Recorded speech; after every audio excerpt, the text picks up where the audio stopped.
Hello అందరికీ, అందరు బాగున్నారా? ఇవాళ నేను మంచి పుల్లారన్నం చూపిస్తున్నాను. 2 kgs పుల్లారన్నం. అంటే ఈ వీడియో తీసే లేట్ అయిపోయింది, అందుకే మీకు లేట్గా వీడియో ఇస్తున్నాను. ఏమనుకోకండి. ఇదండి పుల్లారన్నానికి కావాల్సిన అన్నీ చూసారా. 2 kgs రైస్కి ఇదండి చింతపండు, పావు కిలో చింతపండు, కొద్దిగా ఎల్లిపాయలు, ఒక 10 ఎల్లిపాయలు, చిన్న ముక్క అల్లము, ఇది నానబెట్టుకున్నాను చింతపండు అనమాట. ఇదండి 2 kgs రైస్. ఇదండి వండి పక్కన పెట్టుకున్నాను అనమాట. ఈ పప్పులు అయితే పల్లీలు, పుట్నాల పప్పు వేసినానండి. నేను శనగపప్పు వేయలేదు. పుట్నాల పప్పు, మినపప్పు, పచ్చిమిరపకాయలు, ఎండుమిరపకాయలు, కరివేపాకు. ఇదండి చింతపండు, అల్లం వెల్లుల్లి, 2 అల్లం ఎల్లిపాయలు, చింతపండు మిక్సీలో వేసేసినాను. తర్వాత జీలకర్ర, 1 టేబుల్ స్పూన్ అంత జీలకర్ర, ఉప్పు, పసుపు. ఉప్పు తగినంత 1 టీ స్పూన్ అంత పసుపు నిండుగా. ఓకేనండి. ఇది మిక్సీ చేసేసుకుందాం అనమాట. మంచిగా ఉంటుందండి ఈ విధంగా చేసుకుంటే. నేనైతే ఎప్పుడు ఇదే విధంగా చేస్తాను. చూసిరా, మంచి పేస్ట్ చేసుకొని పక్కన పెట్టుకోవాలన్నమాట. ఇప్పుడు దేంట్లో అయితే మనం తాలింపు పెట్టుకోవాలో అన్నము, ఇదండి ఒక పెద్ద డేక్ష పెట్టినాను అనమాట. ఇదండి ఇది జీలకర్ర, ఆవాలు, మెంతులు అనమాట. ఒక 1.5 టేబుల్ స్పూన్ వేసినాను అనమాట. చూసిరా, 1.5 టేబుల్ స్పూన్ వేసినాను నిండుగా. ఇది ఫ్రై అయిపోయాక దీంట్లో మనం పల్లీలు వేసుకుందాం.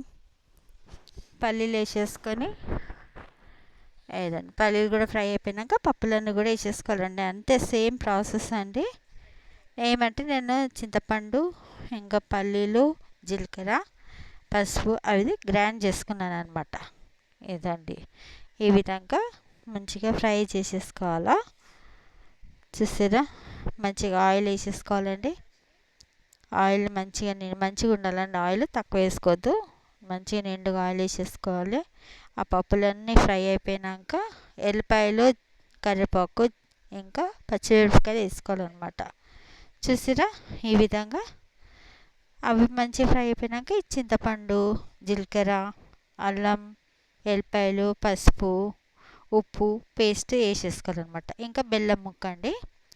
ఇదంతా వేసేసుకొని ఒక 5 మినిట్స్ ఫ్రై చేసుకుంటే చాలండి. ఆయిల్ బయటకు వస్తే చాలు. ఫ్రై చేసుకొని తీసుకోవడం అంటే అంతే సింపుల్ అండి. ఇదండి ఈ విధంగా ఫ్రై చేసేసుకొని ఆయిల్ సపరేట్ అయిందంటే ఇదండి ఆయిల్ అంతా సపరేట్ అవుతుంది కదండి. మంచిగా ఫ్రై అయిపోయింది. ఇదండి ఈ విధంగా ఇక తాలింపు తెచ్చేసుకున్నాను అనమాట. ఇది చింతపండు పుల్లారన్నం అండి. ఇది చూసారా. ఇప్పుడు అన్నం వేసేసుకొని కలిపేసుకోవడమే అండి.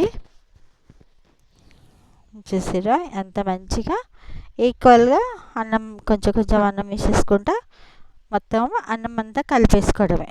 రెడీ అయిపోయిందండి పుల్లారన్నం. ఇది ఏ విధంగా చేసినో మీకు మంచిగా అనిపించిందా? మీరు కూడా ఇదే విధంగా చేస్తారా? ఓకేనండి. మీరు కూడా ఇదే విధంగా చేస్తే నాకు తప్పకుండా కామెంట్ పెట్టండి. ఓకేనండి. మీరు లైక్, షేర్, సబ్స్క్రైబ్ కూడా చేసుకోండి. ఓకేనండి. ఓకే అండి, బాయ్.